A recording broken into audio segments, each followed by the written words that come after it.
ہے کہ داعی کا تعلق منہج سلف سے ہو اور منہج سلف کو اہمیت دے.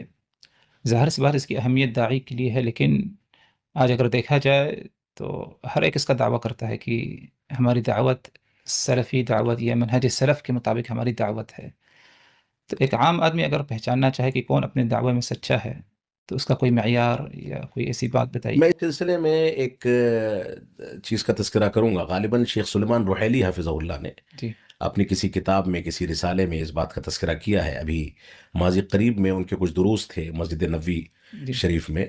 وہاں پر جو رسالہ انہوں نے طلباء کے سامنے پیش کیا ہے، اس میں 3 چیزوں کا تذکرہ انہوں نے کیا ہے منہج سلف کے بارے میں. جی ایک تو یہ ہے کہ منہج سلف پر مضبوطی کے ساتھ قائم رہنا، اس کا اخلاق اور سلوک اختیار کرنا، اور اس پر ثابت قدمی اختیار کرنا.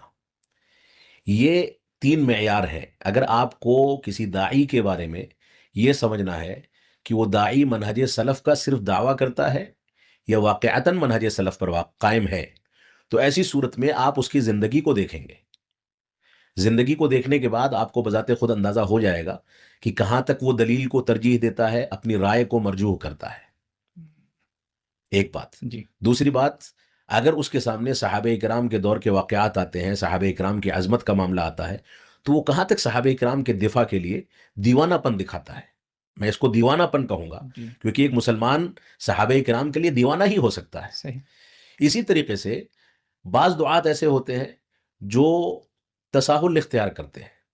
وہ یہ دعویٰ تو کرتے ہیں کہ ہم منہج سلف پر ہیں، لیکن ہم دیکھتے ہیں کہ ان کا اٹھنا بیٹھنا اور ان کا تعامل، ان کا چلنا پھرنا، ان کا معاملات کرنا، یہاں تک کہ دینی امور میں بھی لوگوں کا تعاون کرنا اگر دیکھا جائے تو ایسے حلقوں کے ساتھ ان کا تعاون وابستہ ہوگا جس حلقے کے افراد صحابہ کرام پر طعن بھی کرتے ہیں، صحابہ کرام کی تنقیص بھی کرتے ہیں، صحابہ کرام کو گالیاں دینے والوں کا دفاع کرتے ہیں اور ان کا ساتھ دیتے ہیں. تو صحیح. یہ ہمارے لیے ایک بنیادی معیار ہے کہ ہم ایسے افراد ہی کو منہج سلف پر تسلیم کر سکتے ہیں جو افراد صحابہ کرام کے مقام کو مکمل طریقے سے سمجھتے ہوں، قرآن و سنت کو صحابہ کرام کے فہم پر پیش کرتے ہوں، اور اسی کو اپنا اوڑھنا بچھونا بنا کر کے چلتے ہوں.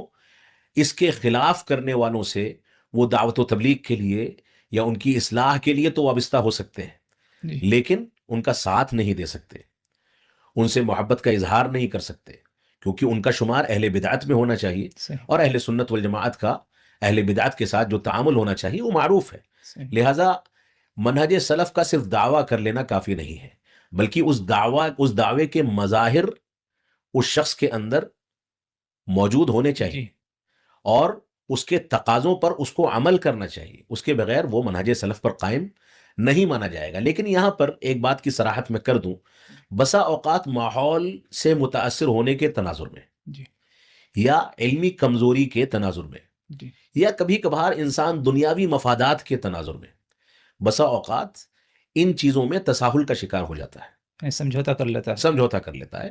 دنیاوی اغراض ہوتی ہیں جی جس کی بنیاد پر وہ سمجھوتا کر لیتا ہے. سمجھوتا کرنے والوں کے ساتھ ہم اجنبیوں کا تعامل ابتداء نہیں کرنا چاہتے، بلکہ ان کو اس گمراہی سے نکالنے یا اس ماحول سے نکالنے کے لیے ان سے گفتگو کرنی چاہیے، ان کے ساتھ نرمی کا پہلو اختیار کرنا چاہیے، اور کوشش کرنی چاہیے کہ وہ اس بات کو سمجھیں اور اس کو نکال لیں.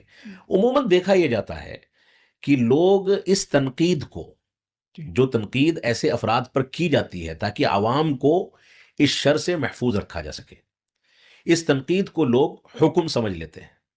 جبکہ تنقید کرنے میں، یعنی انکار منکر کرنے میں، اور کسی پر حکم لگانے میں فرق ہے. صحیح. عام طور سے دیکھا یہ جاتا ہے ہندوستان کے تناظر میں، ہم یہ دیکھتے ہیں کہ لوگ یہ کہتے ہیں کہ فلاں نے فلاں کے اوپر فلاں مسئلے میں تنقید کی ہے. جی تنقید جو ہے وہ علمی بنیادوں پر ہے، کیونکہ حق ہماری نظر میں صحیح. شخصیات سے زیادہ محبوب ہے. صحیح.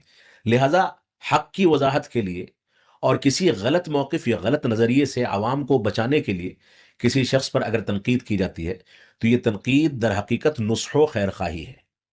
اس شخص کو آخرت کے دردناک عذاب سے بچانے کی ایک پہل ہے. لہذا تنقید کرنے والوں کے لیے لوگوں کو شکر گزاری کا جذبہ اختیار کرنا چاہیے. صحیح. اور تنقید جو ہے یہ حکم نہیں ہوتی.